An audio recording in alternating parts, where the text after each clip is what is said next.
نحمده ونصلی علی رسولہ الکریم اما بعد فاعوذ باللہ من الشیطان الرجیم بسم اللہ الرحمن الرحیم۔ الحمدللہ کہ نماز تراویح کے ساتھ خلاصہ مضامین قرآن کا سلسلہ بھی جاری و ساری ہے۔ آج 26واں پارہ شروع ہو رہا ہے۔ اعوذ باللہ من الشیطان الرجیم بسم اللہ الرحمن الرحیم۔ حامیم تنزیل الکتاب من اللہ العزیز الحکیم۔ صدق اللہ العلی العظیم۔ یہ 26ویں پارے میں سورہ احقاف تا سورہ قوف 5 مکمل صورتیں ہیں اور سورۃ الزاریات کا پہلا رکوع بھی اس میں شامل ہے۔ سورۃ الاحقاف شروع ہوتی ہے۔ اس پوری سورہ مبارکہ کے اندر عقائد اور اعمال کی اصلاح کا مؤثر بیان ہے۔ رکوع نمبر 1 میں 10 آیات ہیں۔ روز قیامت جو ہے مشرکین کے معبودان، جو معبود ہیں مشرکین کے، وہ ان کے دشمن ہوں گے۔ اللہ پاک نے اس رکوع میں یہ بات بیان فرمائی۔ بیان ہوا ہے کہ اللہ تعالیٰ انتہائی وسیع اور بامقصد جو ہے اللہ تعالیٰ نے کائنات بنائی ہے۔ جن ہستیوں کو اللہ کے ساتھ شریک کیا جاتا ہے، کیا انہوں نے بھی کچھ بنایا؟ اللہ پاک پوچھتے ہیں۔ یقیناً نہیں، انہوں نے کچھ بھی نہیں بنایا۔ تو پھر اللہ کے ساتھ کسی کو شریک کرنے کا کیا جواز ہے؟ مشرکین فرشتوں یا اولیاء اللہ کو معبود مان کر ان سے دعائیں کرتے ہیں۔ یہ ہستیاں قیامت تک ان کی دعاؤں کا جواب نہیں دے سکتی۔ روز قیامت وہ اللہ کے سامنے ان مشرکین کی دشمن بن جائیں گی اور ان کی دعاؤں اور نظر و نیاز کی عبادات سے اعلان بیزاری کریں گے۔ نبی کریم صلی اللہ علیہ وسلم کو تلقین کی گئی کہ وہ مشرکین کو آباد کر دیں کہ میں بالکل اسی طرح سے اللہ کا، یعنی مشرکین کو آگاہ کر دیں اس بات سے کہ میں بالکل اسی طرح سے اللہ کا رسول ہوں جس طرح سے مجھ سے پہلے کئی رسول اللہ نے بھیجے۔ بنی اسرائیل کے ایک عالم، بنی اسرائیل کا ایک عالم شخص تھے حضرت عبداللہ بن سلام رضی اللہ تعالیٰ عنہ، جو نبی پاک صلی اللہ علیہ وسلم پر ایمان لے آئے تھے۔ تو انہوں نے تو تورات کے ذریعے سے میری رسالت کی تصدیق کی ہے، وہ تو ایمان لے آئے، اس کے باوجود تمہاری مخالفت یہ بہت بڑی ناانصافی اور ظلم۔ رکوع نمبر 2 میں بھی 10 آیات ہیں۔ اس کا خلاصہ ہے کہ اچھا اور برا کردار، پھر اس کا انجام۔ انسان فکری اعتبار سے 40 برس کی عمر کو جب پہنچتا ہے تو وہ فکری طور پر پختگی حاصل کرتا ہے، یعنی وہ صحیح معنوں میں میچیور ہوتا ہے۔ عمر کے اس مرحلے پر اللہ کا نیک بندہ بارگاہ الہی میں یوں عرض کرتا ہے کہ اے اللہ، مجھے توفیق عطا فرما کہ میں تیرا شکر بجا لاؤں تیری نعمتوں پر، اور میں نیکیاں کر سکوں جن سے تو راضی ہو جائے۔ میری اولاد کو نیک بنا دے اور میرے لیے ان کو صدقہ جاریہ بنا دے۔ بشارت دی گئی کہ ایسے نیک بندوں کے گناہوں سے اللہ تعالیٰ صرف نظر فرما کر ان کی تمام نیکیوں کو اللہ قبول فرمائے گا۔ اس کے برعکس ایک ایسا شخص جو انتہائی بد نصیب ہے، جس کے والدین نیک ہوں لیکن وہ ان کی نافرمانی کرتے ہوئے گمراہی کی راہ اختیار کرے۔ والدین اسے تلقین کریں کہ اس حقیقت پر ایمان رکھو کہ مرنے کے بعد دوبارہ زندہ ہو کر اپنے اعمال کی جواب دہی کرنی ہے اللہ کے سامنے۔ وہ پلٹ کر یہ کہے کہ آج تک کوئی انسان مرنے کے بعد دوبارہ زندہ نہیں ہوا اور نہ ہی ہوگا اس کے خیال میں۔ ایسا کردار رکھنے والے لوگ اللہ پاک فرما رہے ہیں کہ اگر توبہ نہیں کریں گے تو وہ ہمیشہ ہمیش جہنم کی آگ میں جلیں گے۔ رکوع نمبر 3، اس میں قوم عاد کی بربادی کی داستان جو ہے وہ بیان ہوئی ہے کہ تیسرے رکوع میں اللہ تعالیٰ نے فرمایا کہ جو رسول حضرت ہود علیہ السلام کی دعوت کو تکبر سے جس قوم نے جھٹلا دیا، تو پھر اللہ کا عذاب، وہ جو مانگتے تھے کہ لے آؤ ہم پر کوئی اللہ کا عذاب، تو اللہ تعالیٰ نے تیز ہواؤں کے ذریعے سے بڑے گاڑے بادل اس قوم کی بستیوں کی طرف بھیجے۔ جس وقت قوم والوں نے وہ بادل دیکھے نا تو انہوں نے سوچا کہ آج تو یہ ہم پر برسیں گے، ہم نہائیں گے، مزے اڑائیں گے، لیکن وہ تیز ہوائیں عذاب کی صورت اختیار کر گئیں۔ انہوں نے سامنے آنے والی ہر شے کو اٹھا کر پٹک دیا۔ اہل ایمان کے سوا قوم کا ہر فرد ہوا کی زد میں آ کر ہلاک ہو گیا۔ شاندار محلات تو باقی رہ گئے لیکن ان میں بسنے والے تباہ و برباد ہو کر کے رہ گئے۔ رکوع نمبر 4 میں اللہ تعالیٰ نے بیان فرمایا کہ حق کی دعوت اور جنات کی زبانی، یعنی جنات کی ایک جماعت نے حق کی دعوت سنی تو کس طرح سے وہ لپکے اس کی طرف۔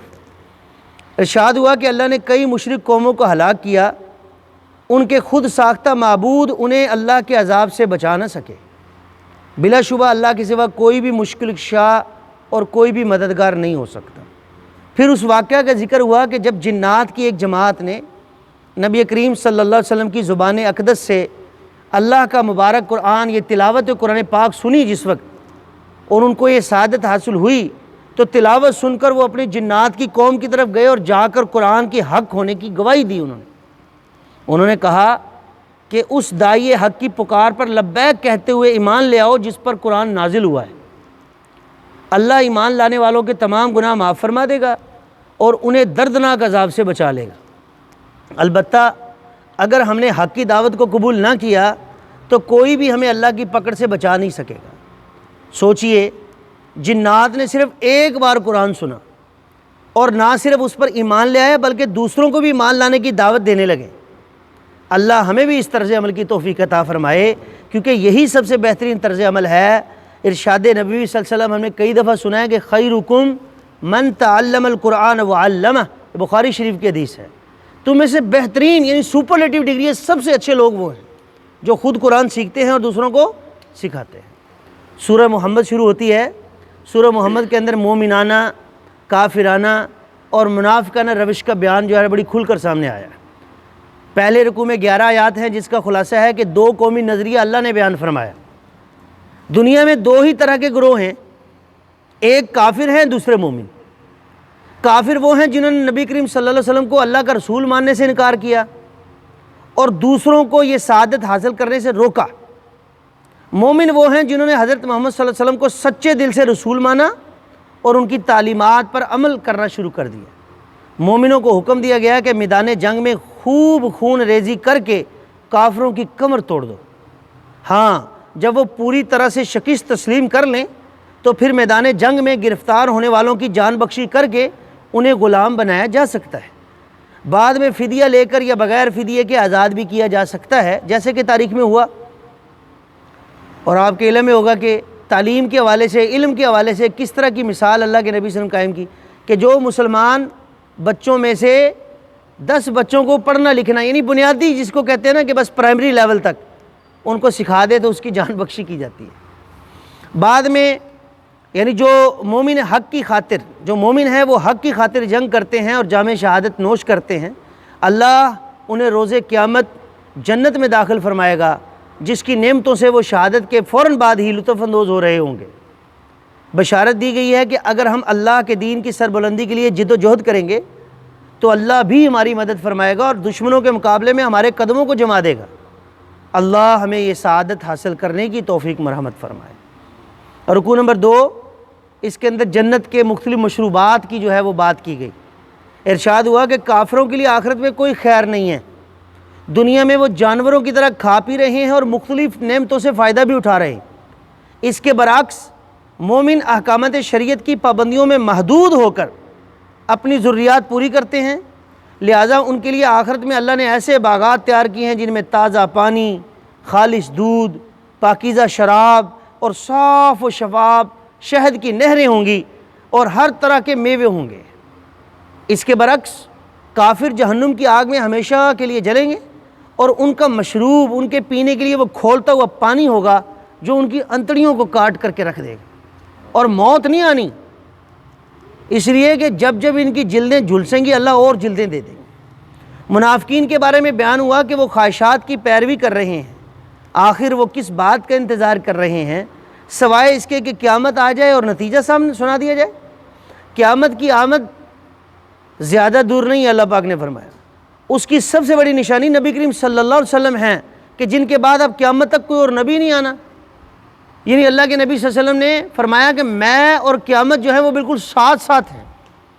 اگرچہ اب ہماری لحاظ سے تو وقت بہت گزر گیا ہے، ہمیں اپنی زندگی کے تو 1 سیکنڈ کا بھی نہیں پتہ ہے، اور اللہ کی نظر میں یہ جو وقت ہے یہ ایک اکائی کی صورت میں ہی ہے۔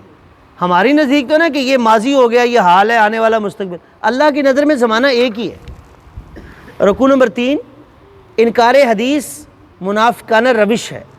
اس حوالے سے بیان ہوا اس رکوع میں کہ مدینہ منورہ آنے کے بعد جب نبی کریم صلی اللہ علیہ وسلم نے مشرکین مکہ سے جنگ کی تیاری شروع کی تو منافقین مطالبہ کرنے لگے کہ اللہ نے تو قرآن میں واضح طور پر جنگ کا حکم نہیں دیا۔ گویا آج کے منکرین حدیث کی طرح منافقین بھی رسول اللہ صلی اللہ علیہ وسلم کے حکم پر ان کو اعتماد نہیں تھا، بلکہ وہ قرآن سے دلیل مانگ رہے تھے۔ اللہ نے جب سورۃ البقرہ میں جنگ کا واضح حکم دیا تو منافقین کی اس کیفیت جو ہے نا اس شخص کی طرح ہوگی جس پر موت کے وقت نزع کا عالم طاری ہوتا ہے۔ منافقین کی خواہش تھی کہ بغیر جنگ کے ہی اقتدار مل جائے۔ واضح کیا گیا کہ اللہ تعالیٰ ایسے لوگوں کو حکومت نہیں دیتا جو آزمائش کی بٹیوں سے نہیں گزارے جاتے۔ اللہ مسلمانوں کی حکومت کے ذریعے سے فساد ختم کرنا چاہتا ہے۔ جو لوگ اپنے خود ہی فساد زدہ ہوں تو وہ کیسے فساد ختم کریں گے؟ انہیں حکومت مل گئی تو وہ خواہشات کی تسکین کے لیے لوٹ مار اور قتل و غارت کری شروع کر دیں گے۔ منافقین سے جھنجھوڑنے کے انداز میں پوچھا گیا کہ وہ قرآن پر غور کیوں نہیں کرتے؟ بلا شبہ قرآن حکیم پر غور و فکر سے انسان کے دل میں ایمان تقویت پاتا ہے اور منافقت ختم ہو جاتی ہے۔ اللہ تعالی ہمیں بھی قرآن مجید پر صحیح معنوں میں غور و فکر کرنے کی توفیق عنایت فرمائے۔ چوتھا رکوع ہے کہ دین کے غلبہ کے لیے مال و جان لگاؤ ورنہ محروم کر دیے جاؤ گے۔ چوتھے رکوع میں ہمارے لیے ہلا دینے والا مضمون ہے۔ اللہ ہمیں دعوت دے رہا ہے کہ ہم اس کے دین کی سربلندی کے لیے مال جان کے ساتھ بھرپور جد و جہد کریں۔ البتہ اللہ کا دین ہماری قربانیوں کو محتاج نہیں، بلکہ ہم اس کے در کے فقیر ہیں۔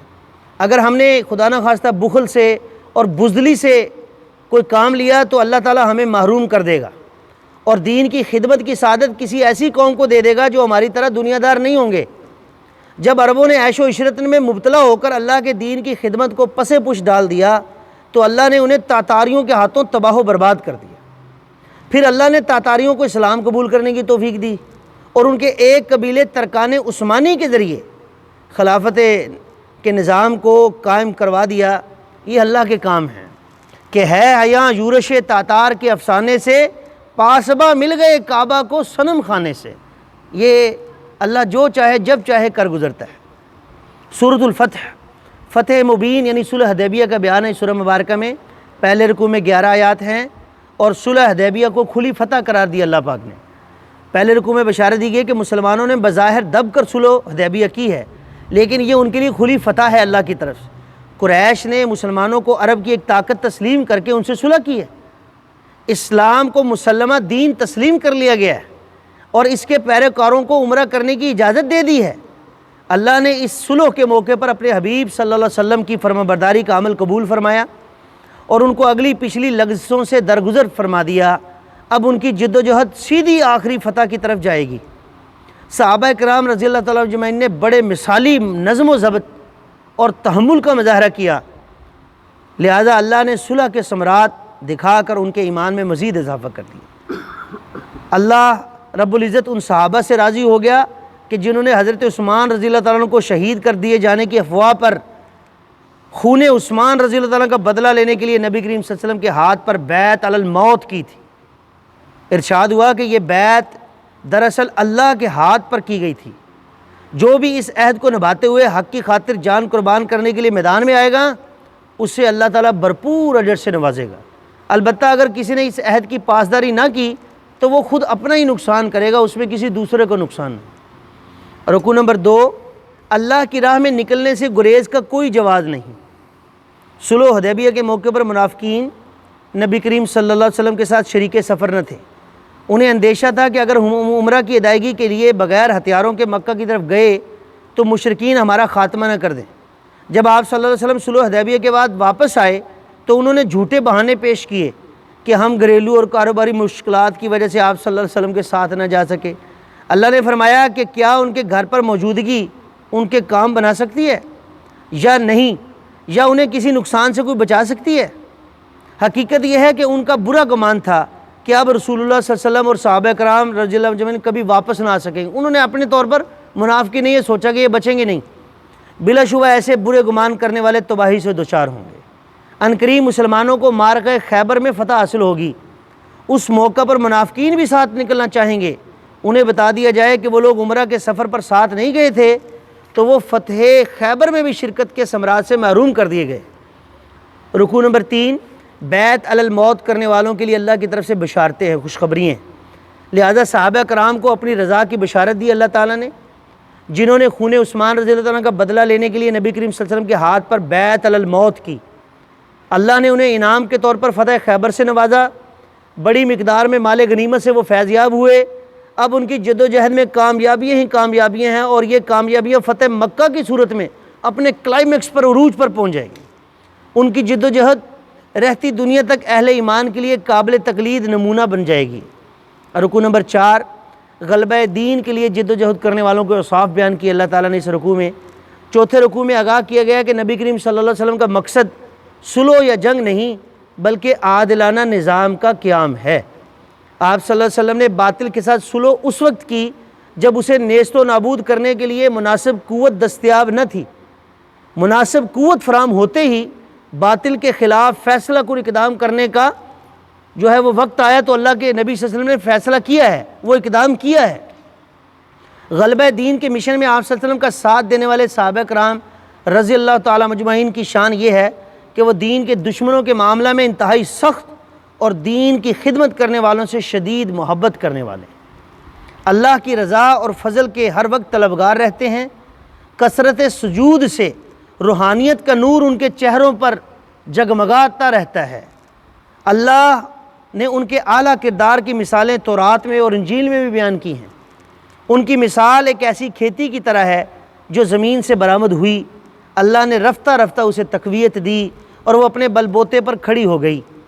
کھیتی لگانے والے یعنی رسول پاک صلی اللہ علیہ وسلم اپنی محنت کے ثمرات دیکھ کر خوش ہو رہے ہیں، اور کافر اس سرسبز و شاداب گلستان کو دیکھ کر اندر ہی اندر حسد کی آگ میں جل رہے ہیں۔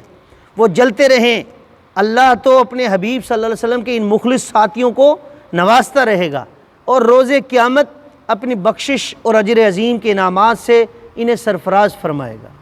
سورۃ الحجرات اسلامی ریاست کے حوالے سے احکامات دیے گئے سورہ مبارکہ میں۔ پہلے رکوع میں 10 آیات ہیں، اور اس کا عنوان ہے کہ اسلامی ریاست کی دستوری بنیادیں کیا ہیں۔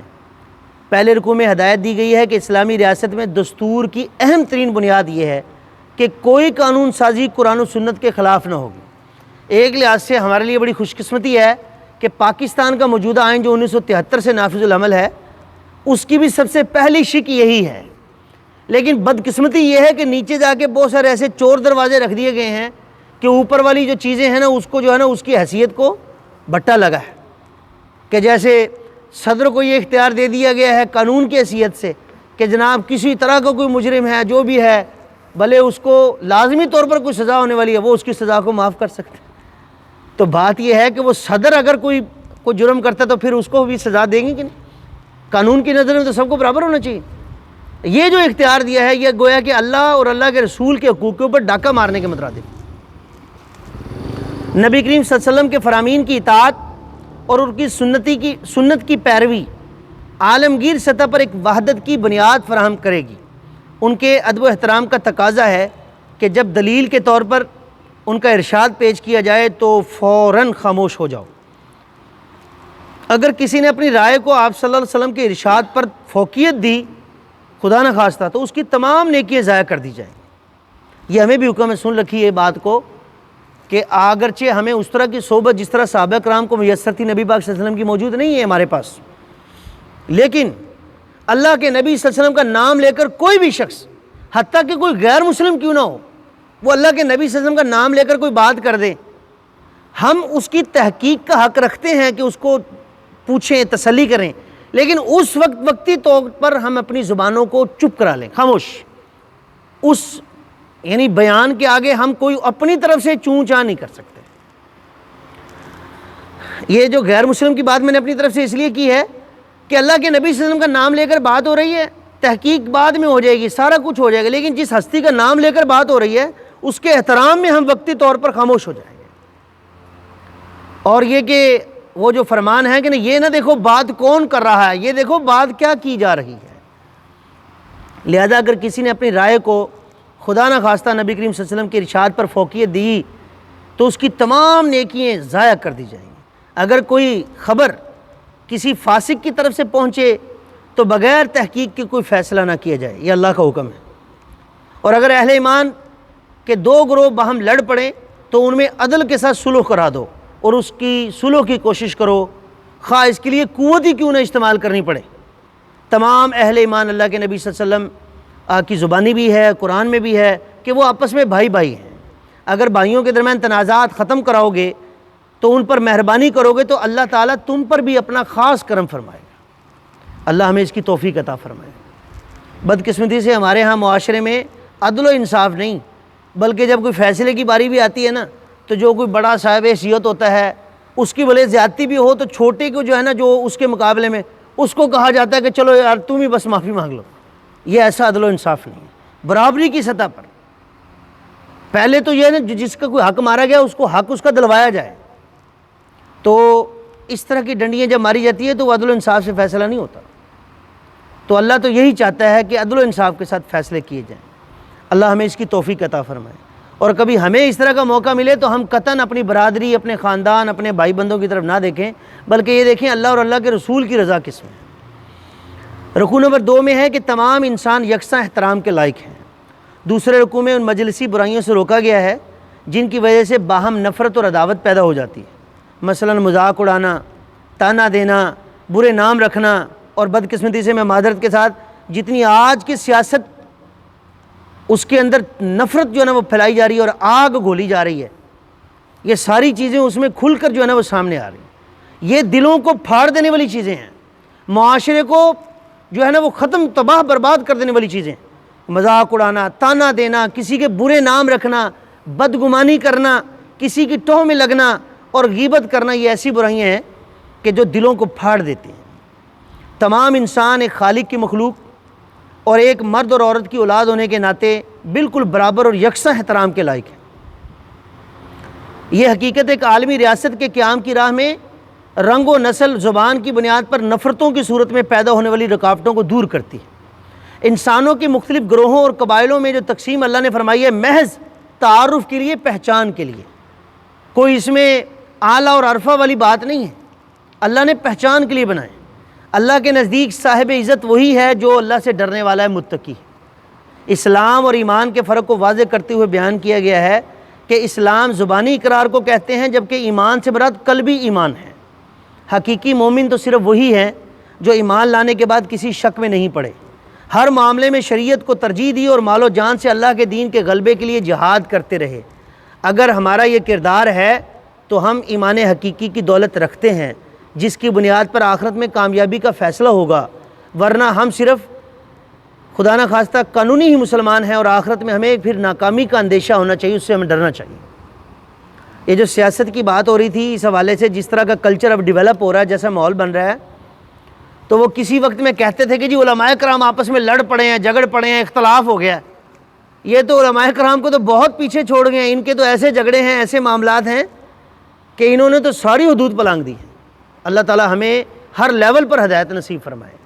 سورہ قاف شروع ہوتی ہے کہ اللہ کی صفات قدرت اور علم اور آخرت کے باہمی تعلق کا بیان ہے اس سورہ مبارکہ میں، لہذا رکوع نمبر 1 میں 15 آیات ہیں کہ اللہ تعالیٰ کی قدرت کے مظاہر مختلف جو ہیں وہ بیان کیے گئے کہ وسیع و عریض آسمان جسے سورج، چاند اور ستاروں سے اللہ نے سجایا ہے، انتہائی کشادہ زمین اور اس پر نصب اونچے اونچے پہاڑ، بارش اور اس سے پیدا ہونے والی خوبصورت باغات، اور اسی طرح طرح طرح کے میوے اور نباتات جو اللہ بارش کے ذریعے مردہ زمین کو زندہ کرتا ہے، وہی اسی طرح مردہ انسانوں کو بھی دوبارہ زندہ کرنے پر قادر ہے۔ اس حقیقت کو ماضی میں کئی قوموں نے جھٹلایا۔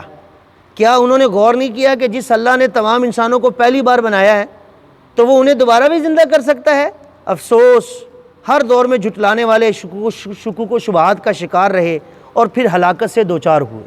اور رکوع نمبر 2 میں اللہ تعالیٰ کی صفت علم کا بیان ہوا کہ اللہ نے انسان کو بنایا اور وہ انسان کے نفس میں پیدا ہونے والے ہر وسوسے کو بھی جانتا ہے۔ مزید یہ کہ اس کے مقرر کردہ فرشتے انسان کا ہر عمل اور اس کی زبان سے نکلنے والا ہر لفظ وہ لکھ رہے ہیں۔ ہر انسان ان فرشتوں کے ساتھ میدان حشر میں لایا جائے گا۔ ہر انسان کے ساتھ لگا ہوا شیطان بھی اس کے سامنے ظاہر ہو جائے گا۔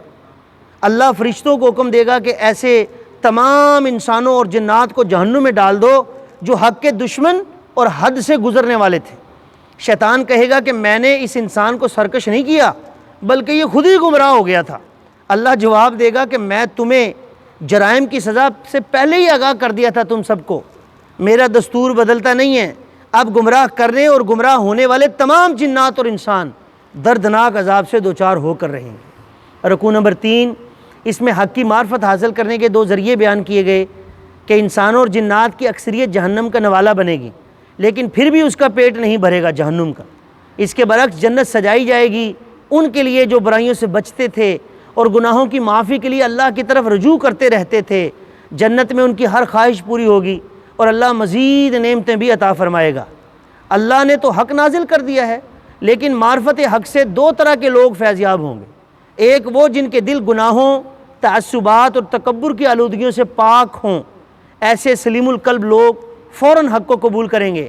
البتہ جن کے دل زنگ آلود ہوں گے، وہ بھی اگر توجہ سے حق کا پیغام سنتے رہے تو دلوں کا زنگ اترے گا اور حق کا نور ان کے دلوں کو بھی منور کر دے گا۔